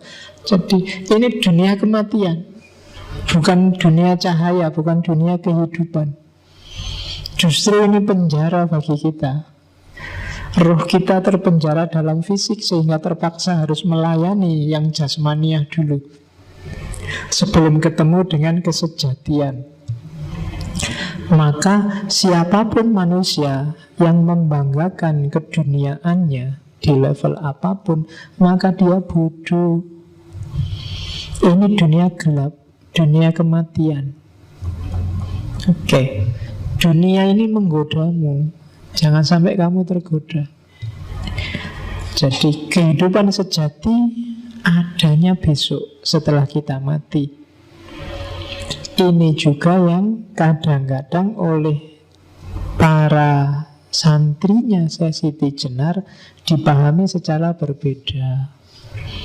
Terus mereka akhirnya apa? Merindukan kematian. Tidak apa-apa sih kalau sekedar ingin segera mati. Beberapa ceritanya loh ya, saya tidak tahu pasnya. Beberapa akhirnya apa? Ada yang begal, ngerampok, biar ditangkep, dipukuli orang banyak terus mati. Alhamdulillah lepas dari dunia. Wah, ini apa tuh is? Cara memahaminya ya kena orang awam kan sok-sok gitu. Tenang aja, berarti dunia ini kan tidak penting kan kematian. Ayo kita sakar PDW, tidak apa-apa. Mati, alhamdulillah kita ketemu kesejatian. Jadi orang memahaminya jadi salah. Padahal maunya kan pasti bukan ke situ. Maunya itu karena hidup ini kematian, maka kamu jangan jatuh cinta dengan hidup sekarang dan di sini. Siap-siaplah yang serius untuk hidupmu yang sejati besok. Jadi cari bekal sebanyak-banyaknya untuk hidup yang beneran. Ini kamu belum hidup sebenarnya.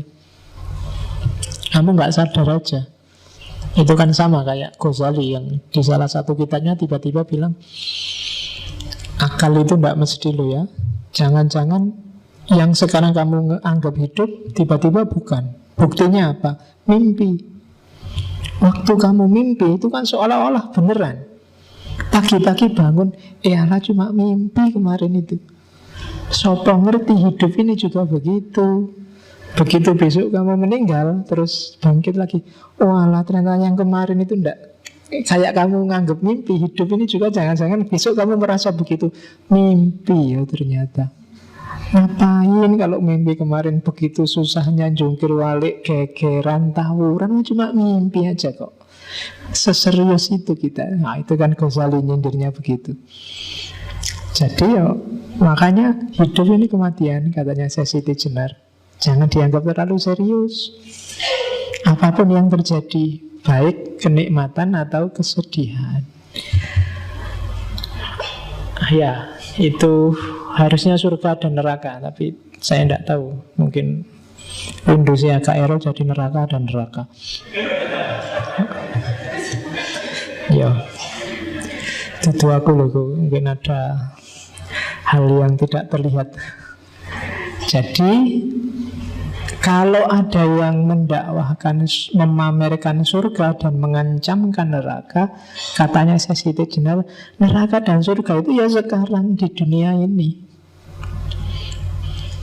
Ketika kamu senang mendapat banyak nikmat, hidupmu tentram, nyaman, itulah surga.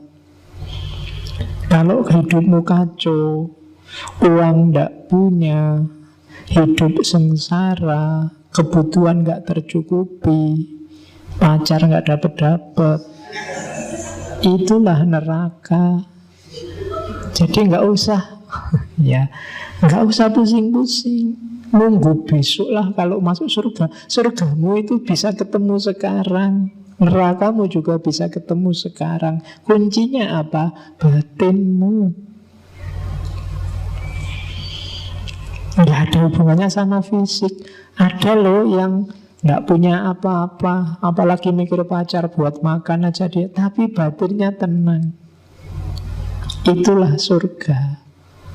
Tapi ada yuk pacare wis ayu, duite oke, kebutuhan semua terpenuhi, IP juga 4,5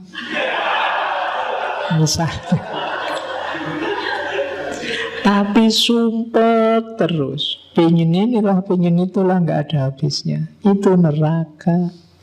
Kamu tersiksa mati-matian. Jadi katanya Siti Jenar, enggak, surga dan neraka itu di dunia ini, bukan besok.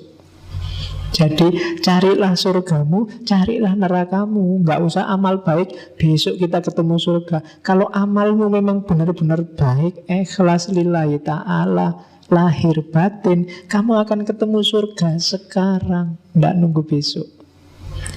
Kalau batinmu kacau, rusak, ndak karu-karuan, galau, ya nerakanya nggak nunggu besok, sekarang. Kamu melakukan kejahatan, kamu melakukan keburukan, nerakamu akan ketemu sekarang. Rasakan sendiri akibatnya sekarang di dunia ini, tidak besok. Jadi surga dan neraka versinya Siti Jenar itu nggak nunggu besok. Enak dan senang yang sifatnya fisik seperti digambarkan dalam nas-nas tentang surga dan neraka itu bukan besok. Kalau di akhirat fisik tidak terlalu urgent, dunianya sudah beda.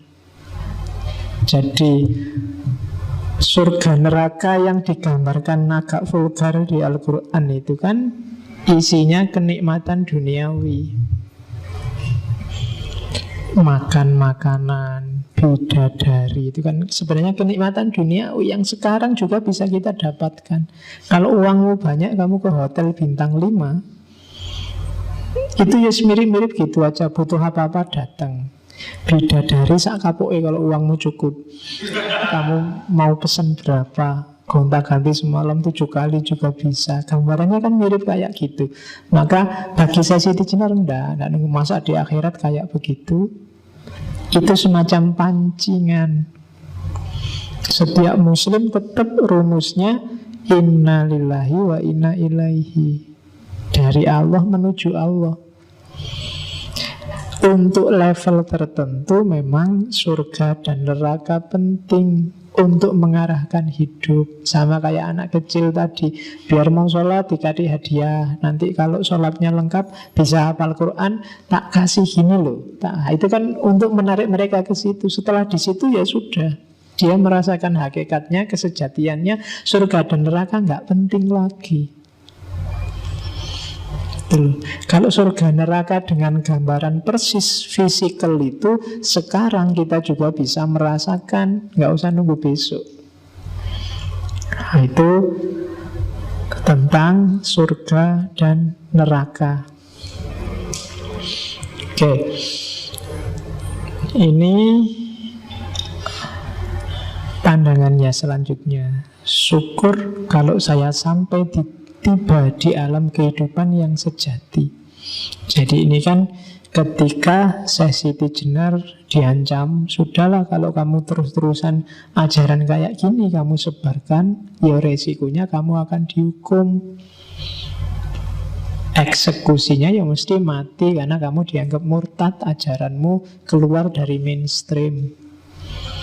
Jawabannya Siti Jenar, ya syukur kalau saya sampai tiba di alam kehidupan sejati. Sejak kemarin saya nunggu-nunggu kapan waktuku untuk nyampe ke hidup yang sejati, bukan alam kematian ini. Lah kok diancam dihukum mati, ya alhamdulillah. Sama kayak Halak kemarin kan, alhamdulillah dihukum mati. Dalam alam kematian ini saya kaya akan dosa. Siang malam saya berdekatan dengan api neraka. Sakit dan sehat saya temukan di dunia ini. Lain halnya apabila saya sudah lepas dari alam kematian ini. Saya akan hidup sempurna, langgeng, tiada ini itu lagi. Jadi diancam hukuman mati ya berani, tidak takut sama sekali. Apa sih hukuman mati itu? Justru itu yang sejak kemarin tak tunggu-tunggu. Mosok wali bunuh diri ora pantes. Tapi nek dihukum mati, ayo, ndak takut sama sekali. Ya, seminggu lalu saya bilang kan bahwa aulia Allah, inna aulia Allah itu la khaufun alaihim wa lahum yahzanun. Nggak sedih, nggak takut. Wong cuma hukuman mati, apa susahnya? Nggak akan nyewa pengacara, biar aja. Ya kan, padahal kalau dia mau, muridnya banyak, yang pejabat juga banyak. Kalau mau berontak perang, ya meskipun mungkin kalah, tapi kan ya bisa saja. Tapi kan enggak. Komunitasnya tadi kan mulai ujung Jawa bagian barat sampai Banyuwangi, Jawa bagian paling ujung timur, sudah ada komunitasnya. Kalau itu disuruh bergerak itu sudah luar biasa, tapi kan enggak.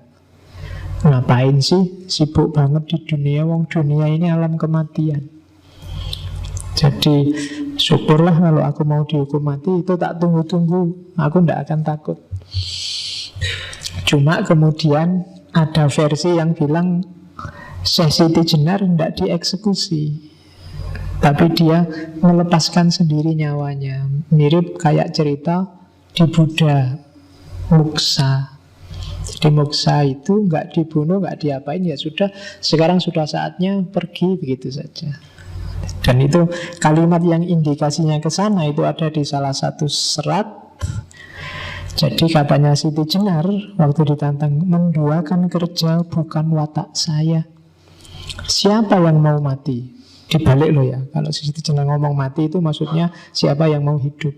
Siapa sih orang yang suka, yang mau hidup dalam alam kematian? Orang kaya akan dosa. Di alam ini itu wong kakean dosa. Oke. Baik, jika saya hidup yang tak kena ajal, akan langgeng hidup saya, tidak perlu ini itu. Jadi sebaliknya, jika aku hidup berarti mati, hidupku akan langgeng, gak perlu repot-repot. Akan tetapi bila saya disuruh memilih hidup atau mati, saya tidak sudi. Ya kalau dikon milih mati apa milih hidup. Kalau pengen hidup, ya kita nggak mau eksekusi. Kalau pengen mati kita eksekusi. Itu tersinggung saya Siti Jenar. Jadi bila saya disuruh milih, saya nggak akan sudi. Sekalipun saya hidup, biar saya sendiri yang menentukan. Jadi bukan suruhanmu. Hidup mati itu bisa milih sendiri aku. Tidak usah wali songo memulangkan saya ke alam kehidupan. Macam bukan wali utama saya ini. Ya, nggak usah capek-capek eksekusi lah, nggak usah cari alat apa, nggak usah. Mau hidup saja kok minta tolong pada sesamanya. Saya nggak akan minta-minta. Nah, marilah kamu saksikan. Saya akan pulang sendiri ke alam kehidupan sejati. Nah, terus ya begitu saja, terus nyawanya keluar, ceritanya selesai. Jadi itu salah satu versi. Ada satu versi lain yang menceritakan bahwa ya benar beliau nanti dieksekusi, cuma kemudian darahnya membentuk kalimat Allah.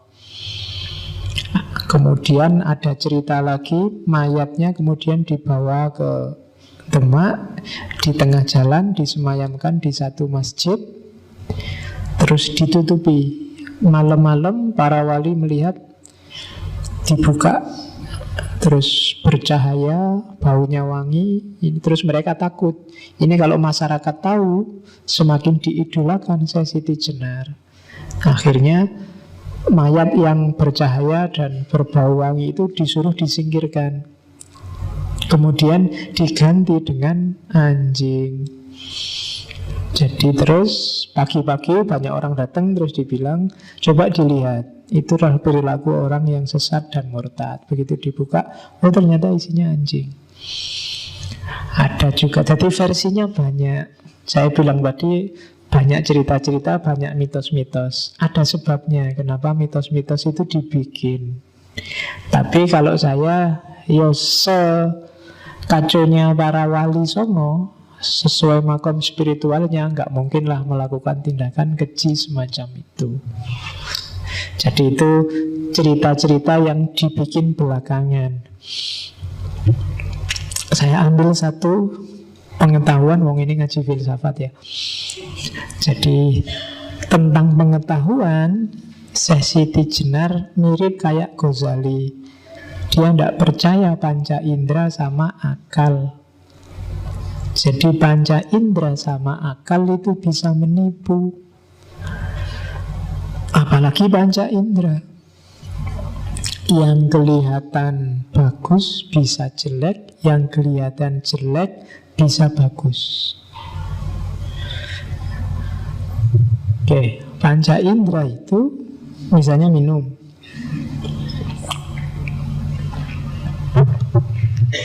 Ini kan rasanya manis.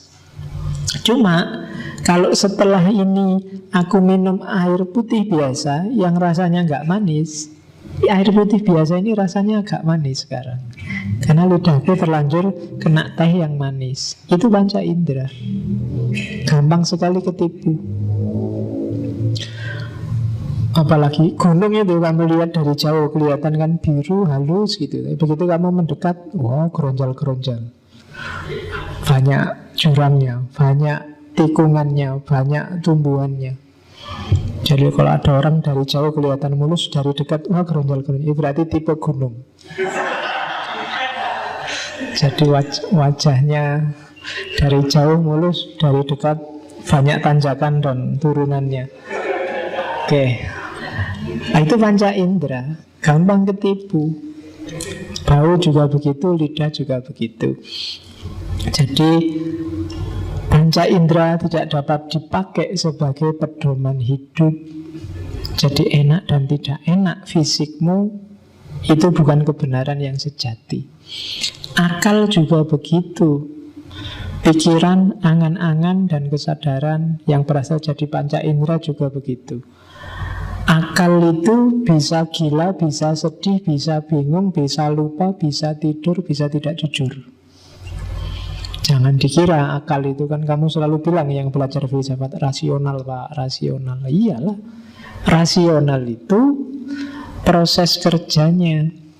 Tapi misi yang kamu tempelkan di rasionalitas itu bisa tidak jujur. Bisa untuk kepentingan tertentu, bisa manipulatif. Alasan rasional kan bisa jadi bikin. Misalnya kamu sama pacarmu berdua nginep di hotel semalam aja gak lama-lama. Nah, terus ada orang kritik, terus kamu jawabnya rasional. Loh, kenapa sampean kok usil? Ini kan pacar-pacarku. Tak masuk ke hotel berdua, suka sama suka, enak sama enak. Sampean kok cerewet? Tidak ada hubungannya sama hidup sampean toh.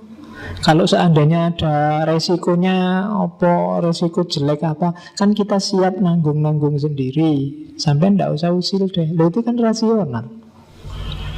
Yang aku pakai narkoba ya tak pakai sendiri, beli pakai uangku sendiri, mabukku sendiri, ngapain yang lain kok usil? Akal kan itu. Gitu loh. Jadi jangan terlalu percaya sama akal. Akal bisa manipulatif.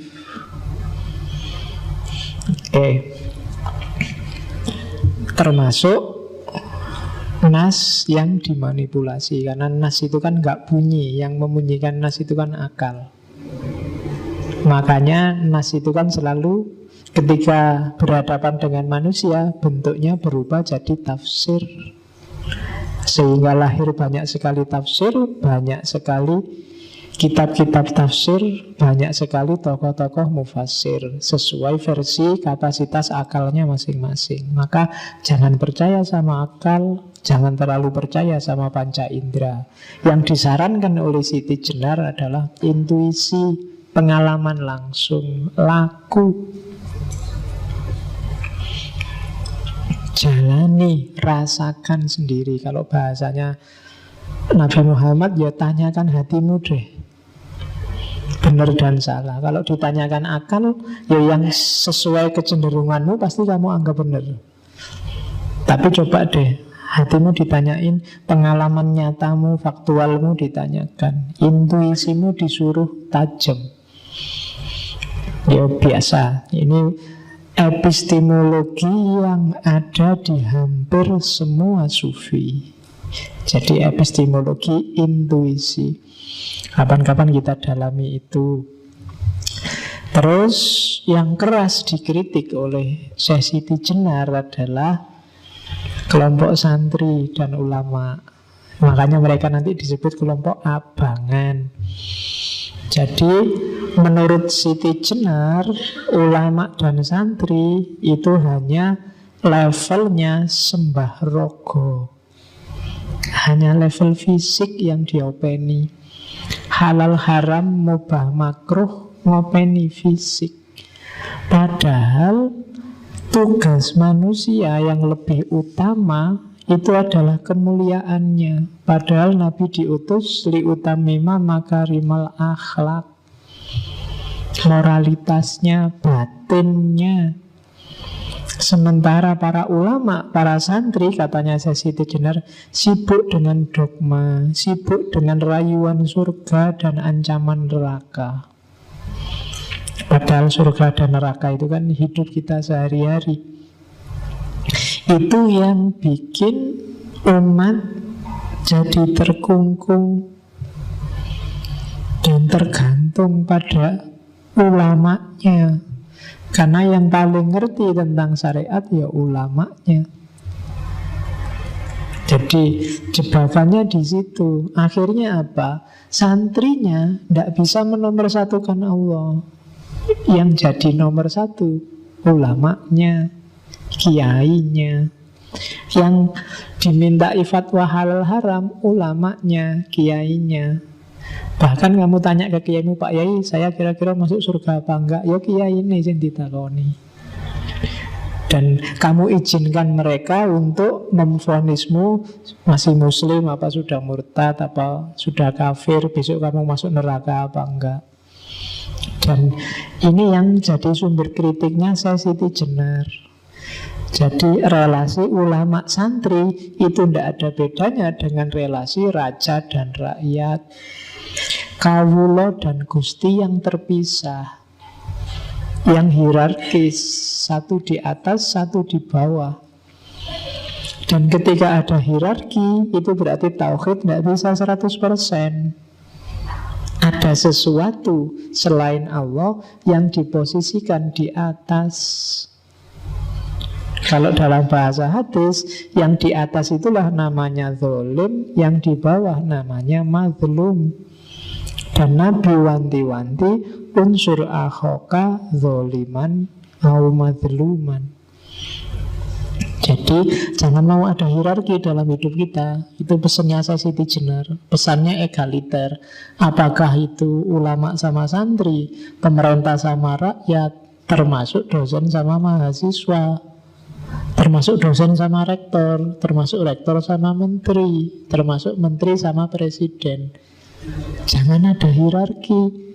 Ya kita saling menjalankan fungsi masing-masing, tapi jangan memposisikan di atas.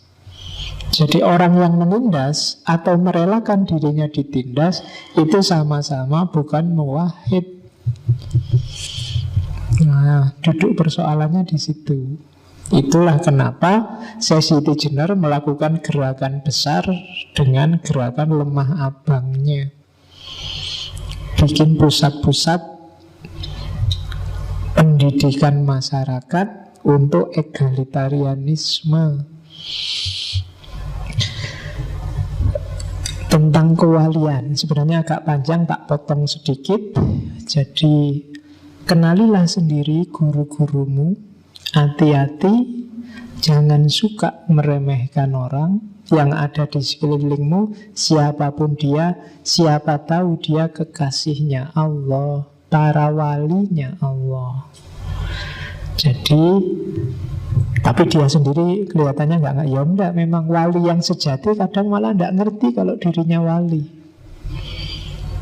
Malah justru blundernya adalah orang yang ngerti, apalagi ngaku dirinya wali, itu biasanya levelnya langsung merosot. Wali yang sejati itu digambarkan malah dia nggak ngerti kalau dirinya wali. Itu untuk jaga-jaga biar tidak sombong. Nah, kalian kenalilah orang-orang ini. Jangan sampai terlewatkan. Katanya Siti Jenar, sebenarnya paragrafnya panjang, tak potong sedikit. Kekasih Allah itu ibarat cahaya. Jika ia berada di kejauhan, kelihatan sekali terangnya. Namun jika cahaya itu didekatkan ke mata, mata kita akan silau dan tidak bisa melihatnya dengan jelas.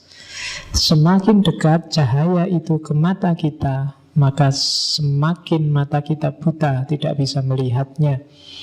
Engkau bisa melihat cahaya kewalian pada diri seseorang yang jauh darimu, namun engkau tidak bisa melihat cahaya kewalian yang memancar dari diri orang-orang yang terdekat denganmu. Maka jangan meremehkan orang, jangan merendahkan orang, jangan melecehkan orang dalam bentuk apapun. Karena selain bahwa jangan-jangan dia wali, jangan-jangan dia dicintai Allah, juga aktivitasmu melecehkan dan meremehkan orang itu menunjukkan kesombongan, menunjukkan kamu memposisikan dirimu sebagai Tuhan baru, menunjukkan anak al-haq, menunjukkan kamu ngaku sebagai engkaulah yang paling benar. Dan anaknya bukan anak Allah, tapi anak yang egois, anak yang menunjuk dirimu sendiri, bukan Allah. Nah, itu arahnya sesi Jenar ke situ. Jadi jangan sampai, makanya nasihatnya si Abdul Qadir Jailani kan gitu. Ketemu siapapun, anggap dia lebih dekat pada Allah dibandingkan kamu. Kalau ketemu yang lebih muda, anggaplah wah dia dosanya masih sedikit, dosaku lebih banyak, mesti aku lebih tua. Kalau ketemu yang lebih tua, anggaplah wah orang tua ini mesti ibadahnya lebih banyak dibandingkan aku yang masih muda. Ketemu orang bodoh, sementara kamu merasa pintar, anggaplah yang bodoh itu kalau dia berdosa karena dia nggak tahu, wong dia bodoh. Jadi dimaafkan, orang nggak tahu kan dimaafkan. Tapi sementara kamu yang pintar, kamu melakukan dosa padahal kamu tahu. Jadi dia levelnya lebih tinggi darimu, yang bodoh itu. Kalau kamu ketemu orang pintar, ya lebih gampang. Yang pintar itu pasti ilmunya lebih banyak, amalnya lebih banyak. Sementara kamu yang bodoh, ilmumu sedikit, amalmu lebih sedikit. Jadi cara mengambil sudut pandangnya selalu di bawah. Jangan ngambil yang di atas, nanti lahirnya sombong.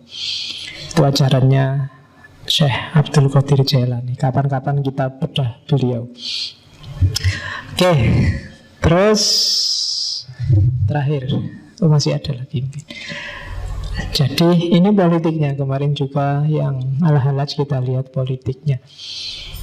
Jadi Syekh Siti Jenar itu sebenarnya tadi sudah saya singgung, sedang mendobrak logika raja dan rakyat, kawulo dan gusti. Zaman Demak ini masyarakat masih menganggap bahwa yang namanya raja itu adalah titisannya dewa. Ajaran ini namanya Bhagavatisme. Untuk kalian mungkin ada cerita-cerita Ramayana, Mahabharata dengan Krishnanya. Itu kan pengaruh Hindu, bahwa raja itu titisannya dewa. Karena dia titisannya dewa, maka dia posisinya mirip Tuhan. Yang lain berarti abdinya, hambanya, kawulonya. Nah, Syekh Siti Jenar muncul dengan gerakan sosialnya untuk memberantas pandangan ini. Jadi tidak, raja juga manusia biasa kok. Tidak harus orang jadi kawulo di hadapan raja. Kita hanya kawulo di hadapan Allah. Allah lah penguasa tunggal, bukan raja. Jadi egalitarianisme semacam ini yang disebarkan oleh Syekh Siti Jenar. Ya mesti aja ini menggelisahkan luar biasa bagi raja saat itu. Maka dipakailah MUI-nya saat itu, Dewan Wali Songo, untuk menyidangkan Siti Jenar. Dan jangan salah, Wali Songo itu ya 9 wali, tapi itu semacam MUI memang hari ini. Tapi ya tidak ngumpul bareng Sunan Ampel sama Sunan Muria. Nanti di fase tertentu Sunan Ampel sudah nggak ada, nanti diisi Sunan siapa lagi. Dan jadi semacam Dewan para wali. Jaraknya agak jauh, sekitar 200-an tahun antara wali awal sama wali akhir di cerita wali-wali itu. Dan beberapa kadang tidak nyambung cerita-ceritanya, karena memang mitos-mitosnya banyak seputar Wali Songo. Tapi mereka pasti ada. Jadi tidak berarti terus kalau banyak mitosnya terus tidak ada, enggak. Mereka pasti ada. Buktinya apa? Jawa yang hampir 100% Islam. Itu kan Islam itu masuk ke Indonesia sekitar abad ke-7, tapi sampai sekitar abad ke-12 jumlah umat Islam tidak ada 10%-nya. Nanti sekitar abad 12 itu baru datang para wali ini. Tidak ada satu abad setelah itu hampir semua orang Jawa jadi Muslim. Itu bukti suksesnya dakwahnya Wali Songo. Ya meskipun intrik-intrik politik kecil pasti terjadi. Jadi Syekh Siti Jenar ini masuk di kritik pada kerajaan. Jadi maka ya tidak heran terus dia dibenci oleh raja. Dipanggil menghadap pun dia tidak mau. Karena bagi dia yang bisa manggil aku ya hanya Allah. Wong aku sendiri nih ya Allah yang malah dipanggil, gimana? Nah itu yang ada di Syekh Siti Jenar. Maka dia terus dianggap makar. Akhirnya dia tidak dipanggil tapi didatangkan ke sana para wali. Sampai kemudian Sunan Bonang yang datang langsung menjemput. Dan nama Syekh Siti Jenar mulai populer ketika Sunan Bonang memperkenalkan beliau ini loh, Syekh Siti Jenar. Nama Siti Jenar diperkenalkan di depan para wali. Meskipun di sidang pertama itu sebenarnya nggak langsung dieksekusi, dikasih masukan, cobalah nggak usah gitu lagi, kasihan masyarakat yang masih awam dan seterusnya. Itu masih ada jangka waktu setahun sebelum dieksekusi. Di jangka waktu setahun ini Sunan Kalijogo yang disuruh ngawasi. Nanti mungkin ada yang pernah lihat filmnya Syekh Siti Jenar Sunan Kalijogo. Meskipun dramatisasinya banyak, tapi ilmunya sebenarnya agak mirip Sunan Kalijogo sama Siti Jenar ini. Meskipun kemasannya agak berbeda. Sunan Kalijogo lebih halus, pakai media budaya. Sementara Syekh Siti Jenar agak frontal. Itu yang bikin banyak awam salah paham. Tapi kandungan ajarannya kalau diteliti sebenarnya nggak jauh. Dan setahun itu terjadi banyak diskusi, banyak adu pendapat antara Siti Jenar sama Sunan Kalijogo. Oke, terus ini terakhir. Kenapa kemudian banyak sekali mitos-mitos yang jelek-jelek justru muncul ke permukaan? Ada analisis lain bahwa cerita Sunan Kalijogo ini yang jaraknya 200-300 tahun setelah cerita itu kok jadi banyak mitos. Itu ada analisis bahwa cerita ini, cerita Syekh Siti Jenar yang dieksekusi itu dipakai oleh Sultan Agung untuk membangkitkan moral pasukannya. Jadi kan Syekh Siti Jenar itu terahnya, jadi murid-murid besarnya yang tadi Ki Ageng Pengging sampai Joko Tingkir dan keturunannya itu kan nanti dilanjutkan di Mataram Islam yang sekarang jadi Jogja dan Solo itu. Nah, jayanya kan zaman Sultan Agung. Nah, zaman Sultan Agung untuk menyebarkan kekuasaan itu kan menyerang daerah-daerah Surabaya, Pasuruan itu kan diserang untuk ditaklukkan. Sebagian besar daerah-daerah ini adalah miliknya para wali. Giri, Tuban, dan lain-lain itu kan daerah-daerahnya para wali. Para prajurit ini kan Muslim juga semua. Cuma ya agak gimana kalau harus bertarung sama saudaranya sesama Muslim, apalagi tempatnya para wali. Nah, untuk membangkitkan semangat biar mau bertarung ini, cerita-cerita mitos tentang tentang Syekh Siti Jenar yang dieksekusi, yang diganti anjing dan macam-macam diangkat.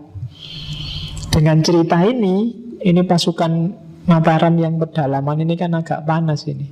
Wah, sunanku diginiin, ini guru-guruku diginiin. Kurang ajar wali-wali itu memang. Semangat bertarungnya bangkit. Maka mereka siap untuk tarung meluaskan wilayah jajahannya Mataram saat itu. Jadi ada analisis semacam itu. Dan itu ya masuk akal saja. Karena politik itu kan memang caranya selalu begitu.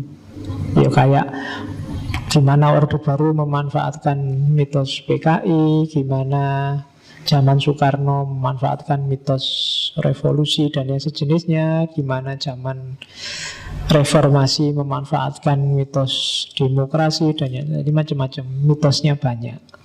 Jadi kadang-kadang yang masuk ke memori masyarakat itu yang mitos-mitos, bukan yang ajarannya. Maka yang ada di kepalamu Sesiti Jenar itu kan kebanyakan cerita-cerita mitosnya. Mulai dari cacing lah, mulai dari dibunuh diganti anjing lah, mulai yang itu. Sementara ajaran-ajaran bagus tadi tidak muncul. Sehingga orang cepat menganggap pokoknya dia sesat, alirannya Al-Hallaj, ngaku Tuhan, titik. Nah, itu yang terjadi di kita selama ini. Jadi yang jelas ceritanya agak mirip dengan Al-Hallaj. Beliau dieksekusi, entah kemudian memilih kematiannya sendiri kayak di bukunya Pak Munir itu, atau dieksekusi, atau mungkin ada jalan lain. Tapi yang jelas dia harus berkorban demi ilmunya, demi ajarannya. Sama kayak Al-Hallaj, sama kayak Sokrates. Termasuk demi besok Hipatia, dia demi ajaran-ajaran neoplatoniknya sehingga dianggap murtad. Oke, saya kira itu yang Siti Jenar martir. Sekali lagi minggu depan kita ketemu dengan filosof perempuan. Kurang lebihnya mohon maaf.